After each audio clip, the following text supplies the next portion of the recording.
નમસ્કાર. આજે આપણે પર્યાવરણ વિશે એક તમે જોતા હશો કે આખી એક સિરીઝ લોન્ચ કરીએ છીએ અને એનો આજે પાર્ટ 1 છે અને પૂરેપૂરો અભ્યાસક્રમ પહેલાં તો જોશું, ચર્ચા કરશું અને કયા કયા ટોપિક તમને વધારે પૂછાવા જેવા છે એ દરેક ટોપિકને અનુકૂળતાએ બરાબર સમજી અને પછી આગળ વધવાના છીએ. તો આપણે એક એક ટોપિક ઉપર નજર મારશું.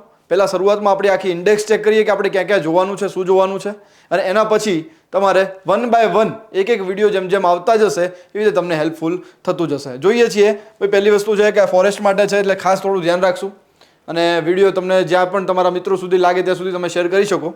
અને આ જે છે પાર્ટ 1 છે. સ્માર્ટ એકેડેમી તમને એક આ વિડીયો જે છે આખી એની સિરીઝ તમને આપે છે અને સિરીઝ જે છે લગભગ સુધી બધા સુધી છે કે આ ફ્રી મૂકવાની છે અને લગભગ સુધી આખું પર્યાવરણ આવશે એટલે તમારે રેગ્યુલર એમાં અપડેટ રહેવાનું છે. શરૂઆત કરીએ છીએ ભાઈ પાર્ટ 1 પર્યાવરણ. નામ જ છે, તમને ખબર જ છે કે આ વસ્તુ પરી વત્તા આવરણ એટલે પર્યાવરણ બનતું હોય છે જે બધાને ખબર હોય છે. આખી ઇન્ડેક્સ જોવી છે પહેલાં અને ઇન્ડેક્સને જોઈએ એના અંદર જો પહેલાં જ લખેલું છે કે પર્યાવરણ અને ઇકોલોજી. હવે આ એક્ઝેક્ટલી ઇકોલોજી શબ્દ જે છે એ બન્યો કેવી રીતે છે એના ઉપર ચર્ચા કરશું અને પર્યાવરણ આ જે છે એના સ્વરૂપો છે, એના ઘટકો છે, એની સંરચના છે, દરેક વસ્તુને ઇન ડિટેલ ચર્ચા કરવાની છે. તો આ પર્યાવરણના જેટલા પણ અવમૂલ્યન છે ભારત ગુજરાતને બંને લગતા અને એને સાથે સાથે આપણે પર્યાવરણનો આખો રિપોર્ટ પણ રજૂ કરવાનો છે. તો અહીંયા જોઈએ છીએ કે એક નિવસન તંત્ર. હવે કોઈ પણ નિર્જીવ હોય કે સજીવ વસ્તુ હોય બંનેને એકબીજાની ખાસ કરીને જૈવિક અને અજૈવિક ઘટકો વગર કોઈ નિવસન તંત્ર બનતું નથી. તો નિવસન તંત્ર માટે પણ તમને સમજાવું કે નિવસન તંત્ર કોને કહેવાય. તો તમે જોતા હશો કે એક જાતનું કૃત્રિમ હોય અને એક કુદરતી હોય. તો કુદરતી નિવસન તંત્ર એટલે તમે જોતા હશો કે વરસાદ જે છે જાતે ફોર્મેશન બને છે, તમે ક્યારે વરસાદ પાડતા નથી. એવી જ રીતે આપણે કૃત્રિમની વાત કરીએ તો ખેતરની અંદર તમે જોતા હશો કે તમે કોઈ પણ ધાન જે છે એને ઉગાવો છો તો એ ઉગાવવા માટે તમે જોતા હશો કે નીચેથી જે કીટાણુ છે એ કીટાણુ પણ ઘણીવાર કેવું છે કે ઝાડને નીચેથી વૃક્ષ અથવા જે પણ વસ્તુ છે એને નાઇટ્રોજન આપે છે. તો નાઇટ્રોજનના કારણે તમને આ બધા બેનિફિટ થાય છે અને તમારી જે એકબીજાના નિર્ભરતાએ આખો જે છોડ છે એ ઊભા થાય છે. એવી જ રીતે આ એકબીજા ઉપર જે નિર્ભરતા છે એને આપણે કહેવાય છે નિવસન તંત્ર. તો નિવસન તંત્રના ઘટકો છે, પોષણ સ્તરો છે, આહાર શૃંખલા છે જેને આપણે ફૂડ સાયકલ કહેતા હોઈએ કે એકબીજા ઉપર જે છે ધારો કે શરૂઆતમાં આપણે વાત કરીએ કે સૂર્યથી જે છે પ્રકાશ સંશ્લેષણની પ્રક્રિયાથી વૃક્ષ જે છે એ ઓક્સિજન બનાવે છે અને વૃક્ષને ગાય ખાય છે અને ગાય અને એના સિવાય બકરી છે કે બીજી વસ્તુ છે આ જે છે એ શાકાહારી છે. શાકાહારીને માંસાહારી ખાય છે અને માંસાહારીને તૃણાહારી ખાય છે. તો એક આખી લિંક બને છે અને આ લિંકને આપણે આહાર શૃંખલા કહેતા હોઈએ છીએ. તો બધું એકબીજા ઉપર નિર્ભરતા રાખે છે અને એ જે છે એ આહાર શૃંખલા છે. તો એક એક વસ્તુ જે છે એના પિરામિડ ખાસ જોશું ભાઈ. અને આખું પર્યાવરણ જો સમજવું હોય તો લોકો છે ને પર્યાવરણમાં બહુ સારા લેવલે પીએચડી કરતા હોય છે. તો આપણે પર્યાવરણમાં પીએચડી નથી કરવાનું અને પર્યાવરણમાં ઇન ડિટેલ એકદમ તમે જશો ને કે ભાઈ એકદમ છૂટું છવાયું કરશું એવું કોઈ જરૂર નહીં પડે. પર્યાવરણમાં જેટલા આપણે માર્ક લાવવાના છે એક્ઝામ પૂરતું પાસ થવા માટે મહેનત કરવાની છે. આરએફઓમાં કામ લાગશે. બરાબર. તો આગળ વધીએ છીએ. પછી જૈવ વિવિધતા છે અને પ્રદૂષણની બાબતમાં કોઈ પણ હોય, વાયુ પ્રદૂષણ, જમીન પ્રદૂષણની બધી બાબતમાં પણ આપણે ચર્ચા કરશું. જોઈએ આગળ. એક છે વન્યજીવ સૃષ્ટિ. ભાઈ ઘણીવાર પૂછાતું હોય છે વન્યજીવો માટે કે કોઈ જે છે એન્ડેન્જર્ડમાં છે, મતલબ કહેવાય ને કે એકદમ ખરાબ સિચ્યુએશનમાં છે, ઘોરાડ છે જેમ કે. તો એવી પરિસ્થિતિમાં કોઈ પણ જીવ સૃષ્ટિ હોય તો એ લોકોને પણ આપણે ભણવા પડે. કારણ તમને ખબર છે કે તમે પર્યાવરણમાં ફોરેસ્ટના અધિકારી બનતા હો તો તમારે આ બધી વસ્તુની જરૂરિયાત છે જ. આ IUCN શું છે, એની લિસ્ટ શું છે, રેડ લિસ્ટ શું છે, દરેક વસ્તુ વિશે આપણે ચર્ચા કરશું. આજે પાર્ટ 1 છે, પૂરું ઇન્ટ્રોડક્શનની વાત છે, તમને પૂરું સમજાવવાનું છે કે કન્ટિન્યુ વિડીયોમાં હવે શું શું આવવાનું છે. આ દરેક એક એક ટોપિકના વિડીયો બનવાના છે. બરાબર. એટલે આપણે જોશું આગળ. આજે છે વનસ્પતિ. તમને દેખાય છે કે પર્યાવરણમાં વનસ્પતિ આવે. બરાબર. એના પછી આગળ છે જળ સંપત્તિ અને એના પછી છે જમીન. તો જમીનનો સ્તર કેવી રીતે બને છે, જમીન નીચે કેવી છે, ઉપર કેવી છે અને જમીનનું આખું સ્ટ્રક્ચર કેવી રીતે ફોર્મેશન થાય છે, દરેક વસ્તુ વિશે આખો જમીનનો વિડીયો આપણે અપલોડ કરશું. તો જોઈએ છીએ આગળ. કુદરતી વનસ્પતિ આપણે સમજાય છે. ગુજરાતમાં વન્યજીવ અભયારણ્ય તમને ખબર છે કોઈ 22 કહેતું હોય, કોઈ 23 કહેતું હોય, પરંતુ જેમ જેમ અપડેટ થતું હોય એને આપણે ફોકસ કરવાનું હોય. આગળ જોઈએ કે નેશનલ પાર્ક છે ભારતની અંદર, કેટલા છે, શું છે. પછી biosphere reserve and Ramsar sites. આ દરેક વસ્તુ વિશે જે પણ કોઈ ભાઈ ફોરેસ્ટની પરીક્ષા આપનારો કોઈ પણ વ્યક્તિ હોય એને કમ્પલસરી આ બધી વસ્તુ તો નોલેજ એકદમ બેઝિક નોલેજ છે અને આ બધી વસ્તુ તો બેઝિક વસ્તુ તમને ખબર હોવી જોઈએ. બરાબર. આગળ વધીએ છીએ કે ઇકો ટુરિઝમ શું છે. વન ઔષધિ શું છે? લાકડું ને લાકડા આધારિત ઉદ્યોગો શું છે? તમને ખબર છે ખાખરાના વૃક્ષો, બરાબર, પતરાળા પણ તમે જોતા હશો. એના સિવાય ઔષધિ બને છે, ઘણી બધી વસ્તુ એના અંદરથી આપણે જોતા હોઈએ છીએ. ઉપર ચીડ છે, પાઇન છે, એવા જાતના વૃક્ષો છે જેના અંદરથી બોક્સ બનતા હોય છે. તો ઘણી બધી વસ્તુ એના અંદર આપણે કામ લાગતી હોય છે, જે વન પેદાશ જે છે આપણે એના અંદરથી જોતા હોઈએ છીએ. હવે જે છે સાંસ્કૃતિક વન, નરેન્દ્ર મોદીના સમયમાં જ્યારે ગુજરાતના સીએમ હતા ત્યારે પોતે એક એવા વનો બનાવવાની શરૂઆત કરી કે સાંસ્કૃતિક વન નામ આપ્યું. વૃક્ષો જાતે જ ઊભા કરવાના છે અને જાતે જ એને ઉછેરી અને મોટા કરવાના છે. તો આના જે અલગ અલગ જિલ્લામાં અલગ અલગ વન બનાવ્યા છે જેને નામ આપ્યું છે સાંસ્કૃતિક વન. એનો પ્રોગ્રામ હજુ પણ ચાલુ છે, તો જેને આપણે નોંધ લેવી રહેશે. પછી છે સામાજિક વનીકરણ, જેમ કે આપણે સામાજિક બાબતની અંદર જે પણ છે, અને એનાથી શ્રેષ્ઠ પ્રશ્નો જો પૂછાતા હોય અને કોઈ મોટી હાઈ લેવલની પરીક્ષામાં પૂછાતા હોય તો એના મંત્રાલયો, કે ભાઈ આ ખાતું છે અથવા આ વસ્તુ છે તો કોના અંડરમાં છે, કયા મંત્રાલય માટે શું થયું છે, તો એના વિશે પણ પૂરતી માહિતી આપણને હોવી જોઈએ. પછી છે ભૂભૌગોલિક પરિબળો છે, પછી મંત્રાલય વિભાગ છે, અને એના સિવાય મહત્વના કે સંમેલનો જે છે એ જરૂરી છે. શરૂઆતમાં પહેલી વાત કરીએ તો સ્ટોકહોમ સંમેલન. જે સ્ટોકહોમ એની ખાતે જ્યારે સંમેલન થયા હતા ત્યારે આપણને બહુ જ ખબર હોવી જોઈએ. એના સિવાય રિયો દે જેનેરિયો. હવે રિયો દે જેનેરિયો જે છે એ બ્રાઝિલની એક સિટી છે અને ત્યાં 1990 ને 91ની અંદર બહુ સારા સારા સંમેલનો ભરાયેલા હતા. તો એ પર્યાવરણની બાબતમાં આપણને ક્યાં ચેન્જીસ લાવે છે અને ક્યાં પર્યાવરણની બાબતમાં બહુ મોટો એક વિશાળ જથ્થો લોકોના મગજમાં ઉતારવા માંગે છે કે ભાઈ પર્યાવરણની રક્ષા કરો અને પર્યાવરણને ક્યાં સુધી તમારે સમજવાનું છે, એના પૂરતું તમારા માટે આ બધી વસ્તુ જોવાની છે. સંબંધિત એના સંગઠનો છે, પછી એના રંગતા આંદોલનો છે. તમને ખબર હશે એક ચિપકો આંદોલન થઈ ગયું, અને ચિપકો આંદોલન જે છે એ આપણે ઉત્તરાખંડમાં થઈ ગયું. આપણે અહીંયા નર્મદા બચાવ આંદોલન પણ થઈ ગયું, જે મેઘા ભાટકર નામ છે. જેમ કે આમ નર્મદા નદી અને બાજુથી પુલ બનાવવાની વાત ચાલે છે, મોટા ડેમ. તો એ ડેમ બનાવવા માટે મેઘા ભાટકર બહુ લડી હતી ભાઈ, કે ત્યાં જ્યારે અહીંયા તમે ડેમ બનાવશો તો આદિવાસી વિસ્તાર છે, અને આ આદિવાસી વિસ્તારની અંદર જે લોકો રહે છે એ ક્યાં જશે? આ બધા તમે જોવો છો સ્ટેચ્યુ ઓફ યુનિટી ના બધું જે ઊભું થાય છે તો આજુબાજુની ભાઈ જગ્યાઓ લીધી નહીં પછી ઊભું થયું છે. તો આ બધી જગ્યાઓમાં પર્યાવરણનો ક્યાંકનો ક્યાંક વૃક્ષોનો તો નાશ જ થયો છે. તો એ તમને ખબર હોવી જોઈએ કે આ બધી વૃક્ષોનો નાશ થાય છે, શું થાય છે એના બાબતમાં આંદોલનો પણ થોડું તમને નોલેજ હોવું જોઈએ.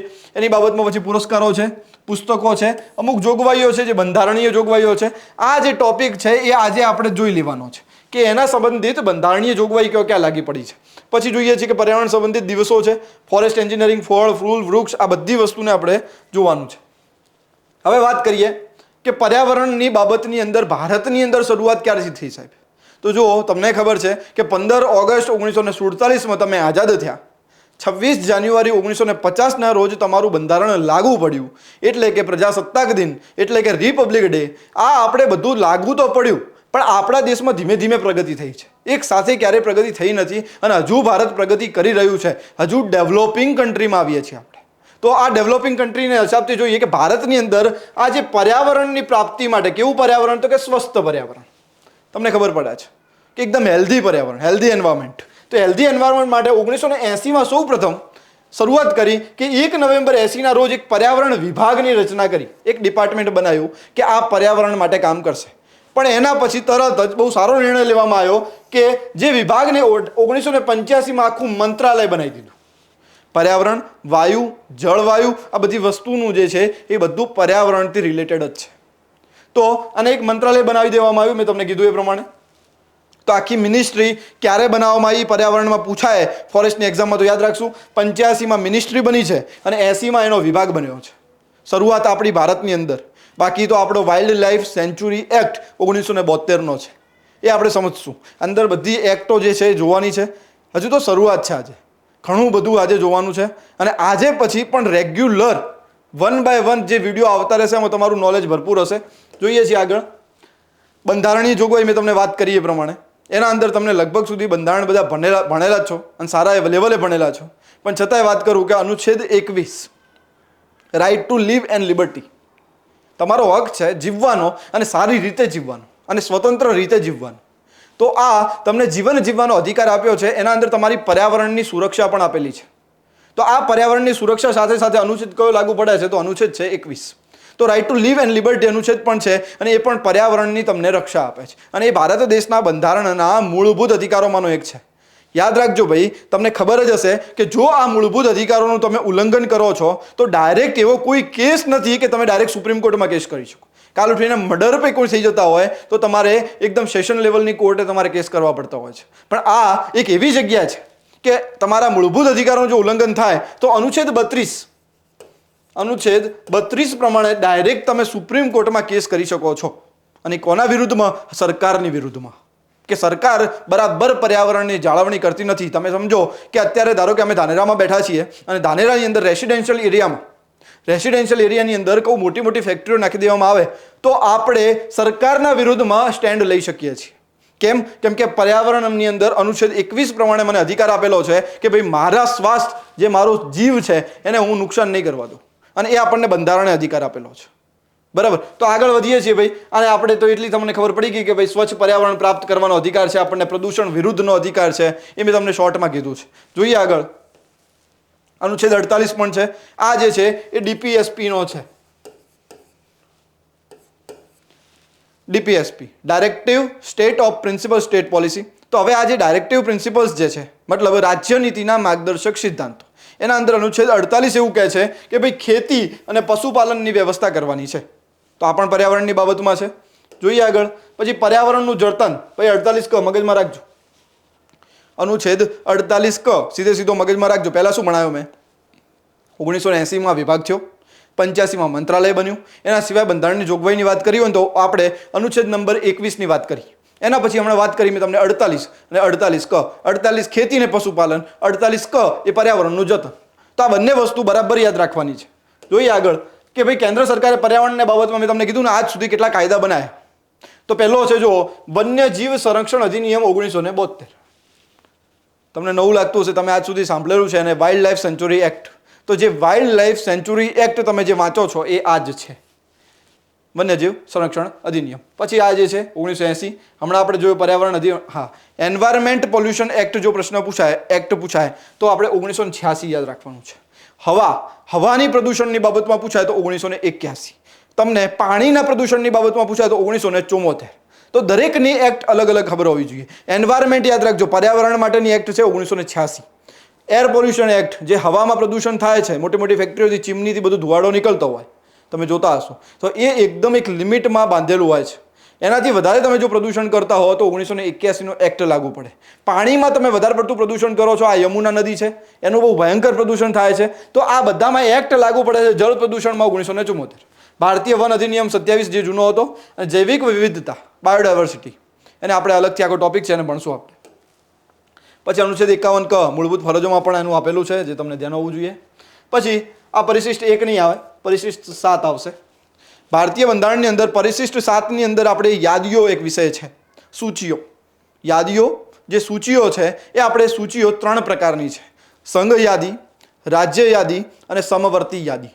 સંઘ યાદી, રાજ્ય યાદી અને સમવર્તી યાદી. સ્માર્ટ એકેડેમીના સ્ટુડન્ટ જે સાંભળતા હશે એમને ખબર હશે કે સમવર્તી યાદી ક્યાંથી લાયા. સમવર્તી યાદી ક્યાંથી લાયા ભાઈ, તમે નીચે કમેન્ટમાં લખો. તમને થોડી ખબર પડે કે આપણે ક્યાં ભણવાનું છે, કયા લેવલનું કોમ્પિટિશન છે, તો એ થોડું ધ્યાન રાખશું. અહીંયા વન પહેલા પણ રાજ્ય યાદીનો વિષય હતો, જો યાદ રાખશું કે સંઘ યાદીમાં શું હોય કે સંઘ કાયદો બનાવે, રાજ્ય યાદીમાં કોણ હોય, રાજ્ય કાયદો બનાવે, અને સમવર્તી યાદી એટલે એવી યાદી કે જેના અંદર સંઘ પણ કાયદો બનાવી શકે અને રાજ્ય પણ કાયદો બનાવી શકે, મતલબ મિક્સ છે. બરાબર. તો આ સમવર્તી યાદીની વાત કરીએ તો સમવર્તી યાદીની અંદર પહેલા આ વિષય જે છે પર્યાવરણ, એ શેમાં હતો, રાજ્યમાં. હવે એના અંદર એક સુધારો કરી દેવામાં આવ્યો 42મા નંબરનો 1976. 42મા બંધારણીય સુધારો 1976માં વનનો આ સમવર્તી યાદીની અંદર એનો સમાવેશ કરી દેવામાં આવ્યો છે. બરાબર. તો આગળ જોઈએ છીએ. હવે આ સમવર્તી યાદીની અંદર અલગ અલગ પાર્ટ લખેલા છે, અલગ અલગ અનુચ્છેદ છે. એમાં 17મા નંબરનો ઉલ્લેખ એવો કરેલો છે કે પ્રાણીઓ ઉપર જે ક્રૂરતાની જે છે ને એને રોકથામ કરવાની છે. ભાઈ સમજ્યા? ફરીથી કહું છું કે આપણે પરિશિષ્ટ નંબર 7ની અંદર 3 યાદીઓ આપેલી છે: કેન્દ્ર, રાજ્ય અને સમવર્તી. આ સમવર્તી વાળા ભાગની અંદર પર્યાવરણ ટોપિક છે. પ્રશ્ન એમ પૂછાય કે આના પહેલા કયો હતો, તો આપણે રાજ્ય યાદીમાં. કયો હતો ભાઈ? રાજ્ય યાદી. આટલી ખબર પડી. હવે જોઈએ છીએ આગળ કે 17A માં વનની વાત કરી છે, પર્યાવરણમાં છે એટલે ભાઈ થોડું ડિટેલમાં પૂછાય તો આપણને યાદ રહેવું જોઈએ, કામનું છે. એના પછી 173માં લખ્યું છે વન્ય પ્રાણી અને પક્ષીઓનું પણ સંરક્ષણ કરવાનું છે. એટલે તમે જોશો કે તમે જો અધિકારી બની જાઓ ને તો બધી વસ્તુનું તમારે ધ્યાન રાખવાનું છે. બરાબર. આપણું પર્યાવરણ બચાવવાની જવાબદારી આ ભવિષ્યના જે અધિકારીઓ છે એમના ઉપર જ છે.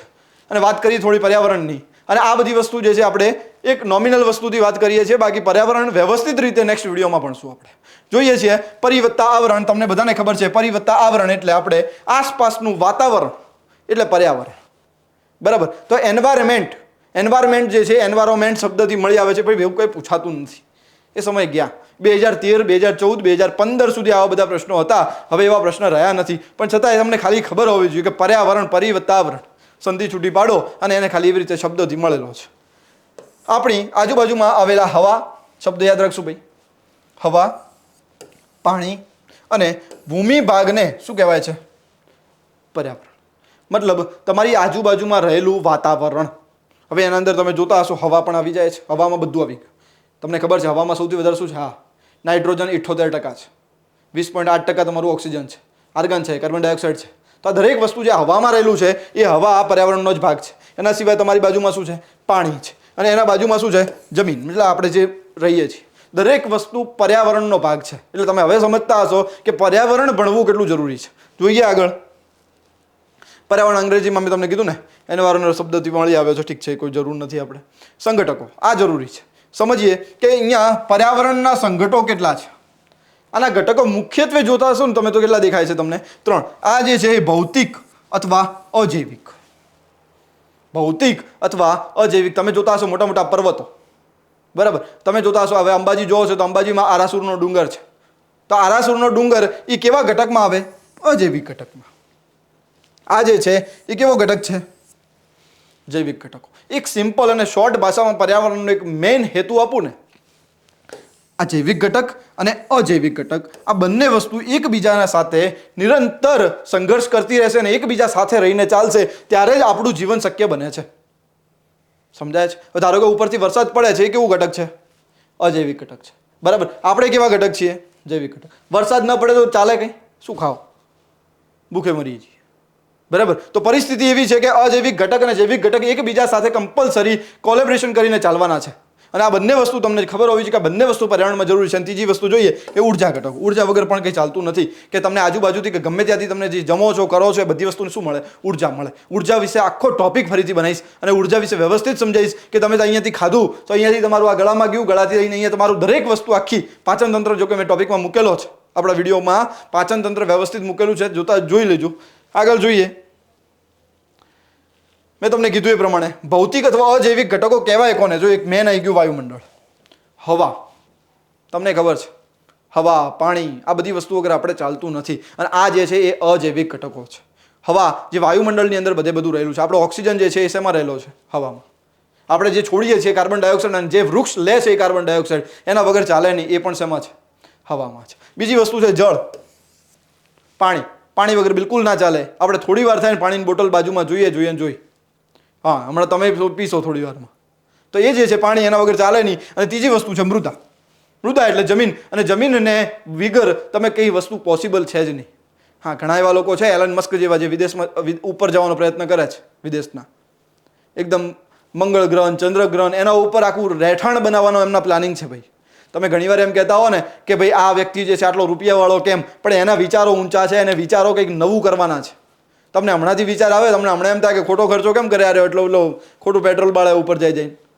પણ એ એક જે લેવલે સક્સેસ થશે, સફળ થશે, એ દિવસે જ્યારે પૃથ્વીનો નાશ થવાનો હશે, એ દિવસે અમીર વ્યક્તિ જે છે અથવા બહુ જ હોશિયાર વ્યક્તિ જે છે એ ત્યાં જઈને વસી શકે એવો કંઈક પ્લાનિંગમાં છે, બરાબર. જોઈએ આગળ. આ 3 ભાગ તમે સમજી ગયા છો. હવે છે વાયુમંડળ. વાયુમંડળ ક્યાં છે એ તમને ખબર હોવી જોઈએ. મેં તમને કીધું એ પ્રમાણે અભૌતિક અથવા ભૌતિક ઘટકો અથવા અજૈવિક ઘટકો. આ અજૈવિક ઘટકોની અંદર જોયું આપણે વાયુમંડળ, જળ અને મૃદા. તો વાયુમંડળમાં મેં તમને કીધું કે એના અંદર આપણે મેઇન શરૂઆતની અંદર યાદ રાખવાનું છે કે તમે કઈ જગ્યાએ રહો છો, તો ક્ષોભ મંડળમાં. ક્યાં રહો છો તમે? ક્ષોભ મંડળમાં, જેને ટ્રોપોસ્ફિયર કહેવાય છે. ટ્રોપોસ્ફિયર, સ્ટ્રેટોસ્ફિયર, આઇનોસ્ફિયર અને એક્ઝોસ્ફિયર. આ 4 આખા આવરણ આવેલા છે આપણે વાતાવરણના.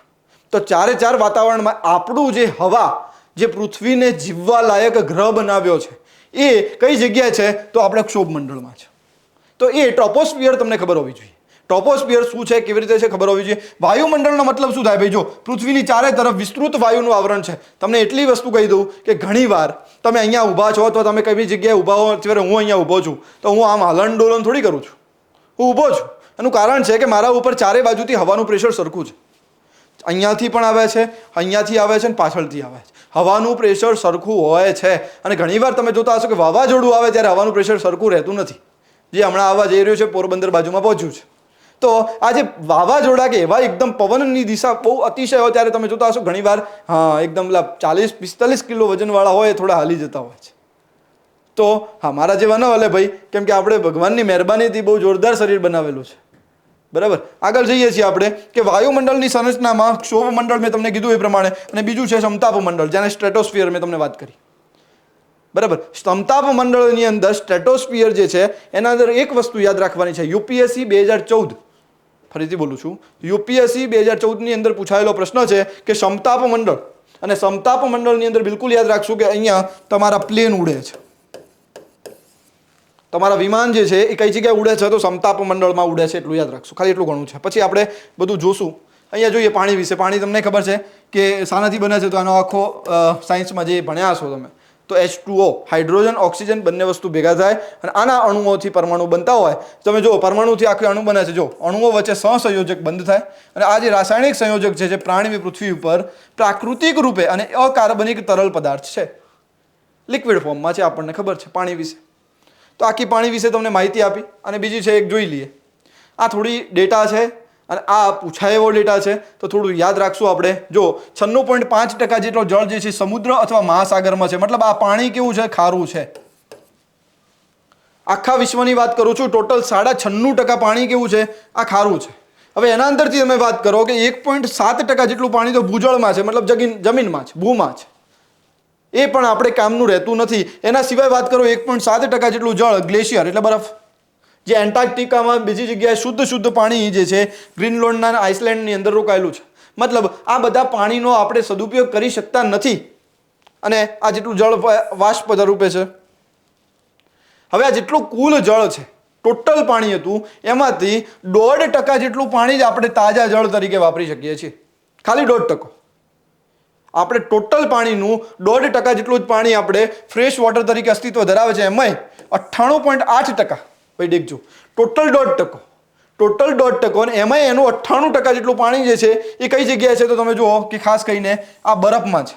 મતલબ આપણું પાણી બીજું રહેતું નથી.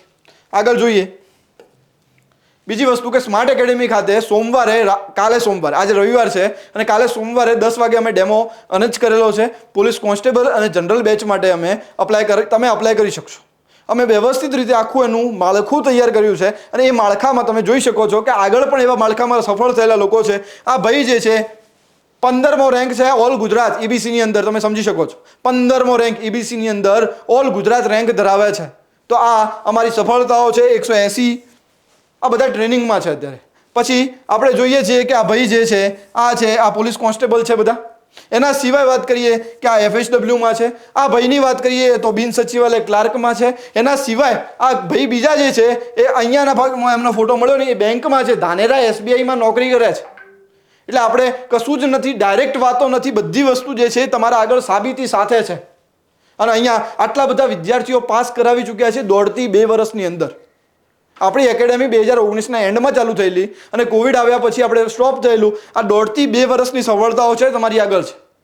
તો સોમવારે કાલે 10 વાગે ડેમો છે અને તમે ભણવાનું ભૂલતો નહીં. અને ખાસ કરીને ડેમો માટે તમારા મિત્રો સાથે આવી શકો છો. 3 દિવસ ડેમો ભરો, ઓકે લાગે તો આગળ વધશું. અને આ જે છે આ તમારા આગળ રિઝલ્ટ છે. હવે આપણે ત્રીજો ભાગ જે છે એ મૃદા અથવા જમીનનો ભાગ છે. તમને ખબર છે કે જમીન જે છે દિવસે દિવસે ફોર્મેશનમાં બને. નીચે મોટા ટુકડા હોય છે, પછી ધીમે ધીમે નીચેથી આખા એના ટુકડા ફોર્મેશન ધીમે ધીમે નીચા થતા હોય છે. ઘન સપાટી છે. સપાટી કેવી છે? ઘન છે. તો આ દરેક વસ્તુ જે છે એ મૃદા વિશે મેં તમને થોડી વાત કરી, જળ વિશે વાત કરી, વાયુમંડળ વિશે વાત કરી. આ દરેક વસ્તુ જે છે તમારે બરાબર સમજવાનું છે.